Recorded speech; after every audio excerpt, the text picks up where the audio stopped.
Hello, everybody, and welcome to This Week in Villanova Football. This Week in Villanova Football is sponsored in part by the American Academy of Hospital Medicine, advancing the cause of excellence in hospital medicine. Studio 042, Super Business Printer, Studio042.com, and by Athletes Squared, a platform that lowers the cost of youth sports training and empowers all college athletes to monetize their name, image, and likeness. Go to info@athletesquared.co. Ed Benkin back along with Marc Narducci. Marc, a very important win this past weekend in the home finale for Villanova. It was another take care of business win, but a huge one. If you used to watch Sesame Street with the number 8 would come on, today would be a good day to flash that with the count in the background, because win number 8 is big for the playoffs. It's big to stay atop the conference with 1 week to go. It was maybe not the biggest opponent, maybe not still to come the most important win of the year, but it was the most significant at this time because it does seem to put Villanova in an excellent position in so many ways. There's no question, Ed. First off, they're tied for first place in the CAA. Excuse my voice. I've got a little, uh, I don't know what I have, but it doesn't sound great. Anyway, yeah, tied for first place. They can win at least a share of the conference this week, and I think that puts them in the FCS playoffs. The mark used to be 7 wins, but there were too many teams in that area this year that I thought they needed 8 to assure themselves of getting in. So I think they're going to be in the FCS playoffs, regardless of what they do this week at Delaware. And of course, they stay in the conference race. Right, we had mentioned a few weeks ago there were 4 games left. There were 2 teams below them in the standings. Towson, Stony Brook, they had to take care of business. They did. And with New Hampshire, Delaware win at least one of those. They did that with that win in New Hampshire 2 weeks ago. But Marc, we've kind of said this over and over again. Well, Villanova took care of business. They put a team away early. Well, that seems simple. Another fast start. We'll get to details of the game in a second. But 24-0 at halftime, again, it's reflection on how well the team itself was prepared, how well the team executes. When you keep seeing Villanova with these leads over teams they're supposed to beat, 24-0 and 21-3, we have seen some other teams around the conference have to struggle a little bit in some of these games. Not all of them and not every week. It is so significant, not only that they've won these games, but they've kind of taken the suspense out early on. Yeah, we always say about how they have to take these teams out early because you don't want them to feel good about themselves. And like you said, a 24-0 lead, and it's really over. And Ed, what I love about seeing the highlights of that game is just the deep ball. Boy, does Connor Watkins throw a nice deep ball.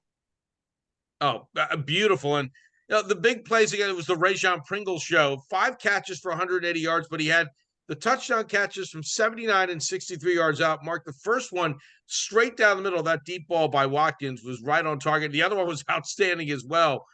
And look, credit to Pringle as well for getting there. You want to talk about a quarterback and receiver on the same page. Watkins put those passes right on the money, finished with 299 yards passing, over 500 total yards of offense for the third time in 5 games. You keep wondering if there's going to be a down week. There's been one this year. I'm not going to count the FBS game. As far as the FCS, there was the one down week against what we know now is an excellent Albany squad. They have put up some very impressive offensive numbers. Connor Watkins has been one of the stars. There's been a great supporting cast. That's been a pretty long list this year. And remember, Watkins still leads the nation in yards per pass, and Pringle leads the nation in yards per reception, 27.8 yards that he has in that. So Uh, never mind he that phone ring. he's he has been tremendous. One downside, the injury to Michael Corby. It's certainly, we've talked about how well the skilled players have played, how Connor Watkins has played. That line's been terrific. You got a 6-year player in Corby who's been one of the real anchors of that line. Certainly a tough loss for Villanova this past weekend. There's no question about it. Now he missed the New Hampshire game also. I asked Mark Ferranti today about him. He said he's going to the doctors today. Now the good thing is, Ed, he was replaced by Wyatt Hummel, who's a 5th-year lineman as well. So 6'6", 315. So it's not like they're bringing in an inexperienced guy in there. There's a little bit of depth, but obviously Corby is a top lineman. Well, we mentioned that depth with all the skill players, and on defense, there's depth on the offensive line as well. Nice to have a 5th-year player come in to take over and do what he could. Now, The offense was great. The defense was great again. It held the Tigers to 68 yards in the first half. Now Towson had 211 yards overall, but that's counting the 75-yard run. Yes, the players who in there weren't happy about it, but it was after the game was pretty much put away for Villanova. Shane Hartzell, no surprise, another big game, 7 tackles. It's a pretty lethal combination when your offense gets off to a 24-0 start, and it gives the defense a chance to maybe tee off with the quarterback and really settle in with a comfortable lead early in the game. Ed, I don't want to be a downer on this, but they have given up some big plays, and that 75-yard run was scooped right up the middle. Um, so that's something, you have to be aware of, but we're just nitpicking right here. I mean, the defense has played great. They have depth. I think a key is Mark Ferrani uses a lot of people on defense. Everybody's fresh, and we're seeing the results. Yeah, to show you what a difference a year makes, last year we almost forgot about this, and I think Mark Ferrante reminded us, and maybe some of the players, you got the sense it was in the back of their minds on Saturday. And while this is a team that likes to focus and move forward, they lost to Towson 27-3 last year, and I got the sense last year, Mark, that was kind of the low point of the season. Things had already kind of been lost in Villanova as far as the conference, as far as any playoff hopes. Then you lose 27-3. That might have been in the back of their minds, even if you're not thinking revenge, more so about, hey, look at where we were last year, look where we are now, and that might have been something that factored into the minds of the Cats heading into this one. I agree with you, Ed. I think another thing is the loss to Albany. We didn't know Albany was that good at that stage of the season. I think that was a real wake-up call for Villanova. They realized they have to be on all cylinders against everybody. Now, as I said, it turns out Albany's better than we thought, but at that time we didn't know, and it was a 21-point loss. So obviously that's been the turnaround after that. Albany is very good, and so is Delaware, and so is Richmond. The Cats did what they needed to do, and we're going to look ahead in a second to the Battle of the Blue and the big matchup with Delaware. But first, let's take a look at the CAA, and then there were 4. We've seen a lot of jockeying for position. 4 teams left with 1 loss: Villanova, Delaware, Albany, Richmond. We'll go over some of the scenarios in a second. A couple of things here. We do know that anybody with more than 1 loss is out because, well, Villanova's playing Richmond. So by the end of the day on Saturday, one of them will have 1 loss. So there's no way a team with multiple losses could catch the winner of Saturday's game. As we go over the scenarios in a second, let's review last week. Well, we knew Delaware might be a little angry. The Blue Hens were. They bounced back with that 45-7 win over Campbell. Richmond, how many times have we said, Mark, Richmond keeps winning? Richmond keeps winning. The Spiders do it again. They beat Elon in that huge game atop the conference, 38-24. That knocks the Phoenix out. And so we know either Villanova or Delaware will be out of the conference race after this week. As far as the other 2 teams, Albany hosts Monmouth, who's been a little, I guess, feisty would be the good word this year. And Richmond, a tricky game, certainly to say the least, at William and Mary. William and Mary's lost a lot of close games, but William and Mary is still has a lot of those parts of a team that was favored at the beginning of the year to win this conference. So it makes for a very interesting Saturday. And oh, by the way, one other note, taking this out of the page of the last day of the NBA and Major League Baseball, all the games are at 1:00 Saturday. So we're going to have that drama. Yeah. You're obviously Nova and Delaware fans will be locked into the game on Saturday, but at least everything's going to be going on at the same time, and it'll all be settled in about 3 hours. Yeah, that's the good part about it. I think Albany has the clearest path to victory. No doubt about it. This week, that they are a really good team, and obviously we said they beat Villanova. So I think with them and Monmouth, Villanova, Delaware, I think it's a toss-up. I certainly think the Cats can win this game. Delaware hasn't beaten Villanova at home, I think, since 2004. I mean, that's that, that's It's a hard to long believe, time. just considering the nature of this rivalry and how close and how competitive it's been in the success of both these programs. But the coach Ryan Carty said today, I don't care about that. I wasn't here then. I wasn't there. Well, he was a player there. Back he was on that '03 championship game team. But anyway, he's right. It's current stuff. It's new players and everything like that. But it should be a good one. And I think William and Mary is going to give Richmond all it could handle. And then if And that I understand, happens, yeah, I understand the coach's logic, by the way. He wants to focus on this week. Okay, we're going to try to make this as easy as possible for everybody. We'll give you a couple scenarios, at least from the Villanova perspective, what happens if they win, how the tiebreakers work. Well, we'll try to break this down as simple as possible. If Albany, Richmond, and the Cats all win, they all finish at 7-1.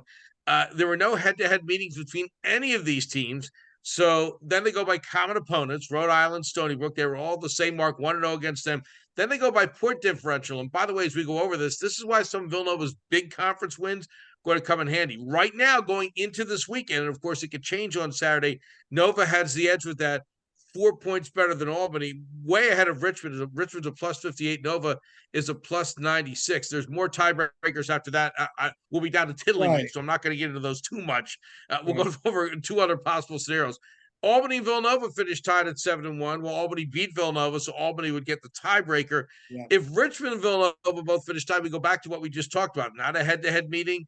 They're talking about the wins over common opponents and then point differential. Right now, Villanova has a big lead over Richmond. Now, want to emphasize something else. If Villanova wins, they're a co-conference champion if any of the other teams win. However they finish makes you a conference champion, at least partially. This is to determine the automatic bid. And as Mark and I have alluded to, there's an excellent chance, certainly Villanova, Delaware, Albany, and possibly Richmond, certainly if Richmond wins, would all be in as far as the playoffs. Yeah. So this is to determine the automatic bid. They'd all be at least a share of conference champs. So Mark, it looks like the scenario is obviously Villanova has to win head-to-head with Albany, not so good. All the other scenarios right now, the point differential's in their favor. Of course, I think you and I can agree. I don't think either team's going to win by a lot on Saturday when Villanova, Richmond, and Delaware play. It should be a very close game. Yeah, I don't think they're worried about all that because I think both Villanova and Delaware know they're in already. So I just think that they're going to be playing for a championship game, and that's what it's going to feel like. I mean, it feels that way even when nothing's at stake with those two. One of the great rivalries around in FCS. But now this is a legitimate championship game as well. One other note we just alluded to, and then we'll look ahead to Delaware. Uh, as we feel along, looks like Delaware, Villanova, and Albany all in. We mentioned 8 is that magic number. Richmond's at 7 wins, don't forget, overall. So the Spiders, if they get that win, it's one thing. When you consider it would be a rather impressive road win on William and Mary. Mark, I think Richmond becomes the 4th team by getting a win this Saturday, regardless of how the conference standings shape up. I don't think there's any question about it, Ed. Now I wonder what happens if William and Mary wins the preseason team to beat. They would have the same record as Richmond overall, not in the conference. Who knows? You hope the CAA gets 4 teams at least. I would think, despite their reputation, despite how good we know they are, that Wayne Mary might need some help just because there's so many teams across the field. Rhode Island's in the same situation. They're 6-4. Might be a little harder for them. Wayne Mary beating a Richmond team might certainly help their stock a little more than in the case with Rhode Island. That's the other team looking to get that 7th win. They're at Towson, so they're a favorite this weekend as well, although we know the Tigers have played tough against some teams this year. So I would think those teams trying to get 7 would still need some help. William and Mary, as you mentioned, maybe a little different because the hype coming into the season. So are there still hope for other teams? Yes. I think the math is pretty simple. If you get a 4th team in, then the other schools especially are going to have to hope that some other dominoes fall, not just in the conference really, but around the other parts of the country where some teams are on the bubble. Right. Yeah, no question. And remember, there are only 24 berths, so it's not a ton there. So A it, few it other it's a gonna few be other interesting. conferences pretty good out there too. That's for sure. Yeah, no question. Well, and now I guess we can hit the drum roll. The game we have all been waiting for, the Battle of the Blue, Villanova and Delaware. All year, there's been kind of a build up to this game. There always is. You hope it turns out to be what it is right now. A game now with so many implications. This is a rivalry that first got underway in 1895. Mark was not there, despite what many of you think. I know he covers everything, but he was not alive back then. I missed that one by a few years, Ed. I'm just kidding. I'm being kind. But Delaware did win that first meeting 10-6. Wow, just like the Colts and Patriots this past Sunday. The last meeting was a bit of a surprise, however. Mark, Villanova upset Delaware last year, 29-26. It really was the bright spot, obviously, in a rough year last year for the Wildcats. And you have to wonder, maybe the way the season ended has carried over to a bit of a springboard for Villanova this year. And I think that's an excellent point. You and I were talking off the air about that when you made that observation. I think it's an excellent point. Whenever you can win your last game, especially against your biggest rival, take that into the spring, take that into the fall training camp or late summer training camp. And I think Villanova did that. And the thing is, and we talked to Coach Ryan Carty today. These two teams are so similar. They have a lot of similarities, and that should make for a great game. They're both explosive. They're both deep. They both have standouts on defense. There are a lot of similarities. The Blue Hens come in. They're 8-2 overall. They're 8-1 in FCS play. They lost to Penn State before Penn State did its annual losses against Ohio State and Michigan. We know always happens. So for Delaware, it's been another very impressive season. The one loss was a close one. That was to Elon again. Pretty good Elon team, as we know. They've blown out the bad teams, just like Villanova. New Hampshire, Mark, maybe their best conference win, 29-25, much like with Villanova. Yeah, I think so. Ed, one thing I saw their win over Campbell last week, the highlights, and I was really impressed with how their quarterback, Ryan O'Connor, threw the ball. I mean, he had 4 touchdown passes. He's throwing, he's hitting people in strides. I thought I was looking at Watkins there. Now, he was splitting time earlier in the season. Coach Carty said they had some injuries and all that, but I'll tell you, he looked really refined last week in that performance against Campbell. His numbers on the year: 1,614 passing yards, 13 touchdown passes, only 5 interceptions. He has been very impressive, to say the least. He's got a good supporting cast. He's got balanced receivers led by Jordan Townsend. He's got 31 catches. And a running back, Marcus Yams, he's got 744 yards. Call him the closer. 14 rushing Yeah. touchdowns, also 3 receiving touchdowns. So if the Blue Hens get in the red zone, if they get near the goal line, don't be surprised if Yams gets the carry near the goal line to try to punctuate the score for him. Yeah, and I think they're just like Villanova to game plan against. You can't say, well, we got to stop the pass because they can kill you with the run and vice versa. I Wow, there are a lot of similarities between these two teams. As if there's not enough hype and enough of a rivalry. They are really, I think, closely matched. You look at some more of the numbers here. One thing to keep in mind, we've talked about it all year. We can talk about it at a level of football. You have to take care of the football, especially against Delaware. They have 62 points off turnovers this season, and they're averaging 33.8 points per game, only allowing about 20.8 points per game, just under 21 points a game. Much like Villanova, Delaware is notorious for its fast starts. They've outscored teams 185 to 106 in the first half. So you want to talk about those mirror images, they're there. And again, getting back to that first point about those points off turnovers, I think that with teams so evenly matched, Mark, that could be the difference of the game is who takes the best care of the football. No question, Ed. And the other thing is, I think both of these teams are capable of throwing the deep ball. I think the team that can complete the deep ball in this game is going to have the major advantage. Now, again, both of them are better secondaries than the teams they completed these passes against. So they're facing good secondaries. But I really think that whoever can complete the deep ball, because both QBs can throw it well, that's going to be a real something to look for. They both throw it well. One other hope from the Villanova side, O'Connor has been sacked 25 times this year. Now, part of that's a credit to him. He'll hold the ball as long as he can to make sure he gets the right pass away. But if the Cats can get some of that pressure and try to, even if they don't sack Connor, just kind of be in the neighborhood and get him on the get him on the ground after the ball's away legally, of course. That could be a factor too. So the Cats have done a good job. You pointed it out, Mark, a couple times. Games they don't get sacks, they still get pressure. That's something they're certainly going to need to do against O'Connor on Saturday.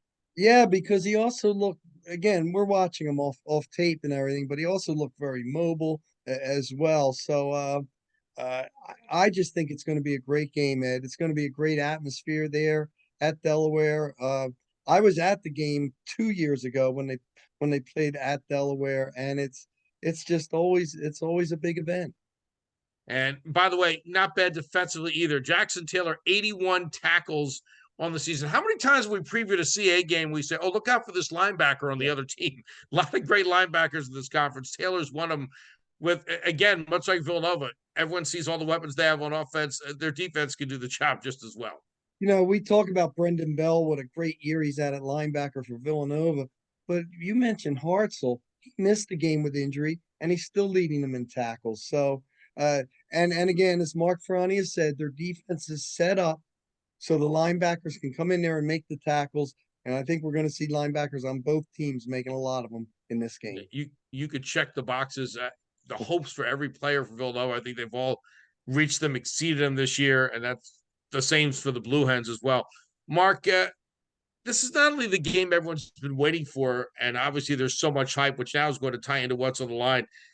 I think it's a great tribute to how Villanova has bounced back from that rough season last year. It's easy to say, well, you throw a mulligan on last year, you got a lot of people back, you're playing well. But when you have a year like you have last year, it could be very easy for some of the players to wonder, hey, is this going to work right going into next year? We did talk about how the Delaware win last year may have been part of a springboard, but it's a real tribute that this group a year ago going into Delaware had nothing to play for, won that game, and now here they are with everything to play for. It's a credit to the coaching staff as well, and for our Villanova fans, I don't think they could have asked for a better scenario 12 months after where they were last year.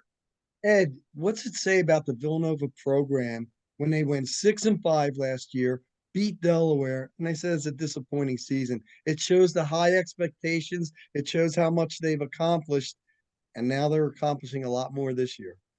Well, the table could not be set any better, not just because we're getting close to Thanksgiving. It's set for the game everyone's been waiting for. Share the conference title on the line, probably seedings on the line as well, potentially an automatic bid. So much coming up this Saturday one, and then by 4 o'clock, we'll know where everybody stands. Mark, I'm going to have a hunch we'll be back next week, not just to review this game, but to look ahead to the playoffs. Villanova, Delaware, 1 o'clock. I don't think much more needs to be added. Looking forward to it. We'll talk about it next week and then look ahead to the postseason. Ed, really looking forward to it. And let's put it this way. I don't think next week will be our season ending show.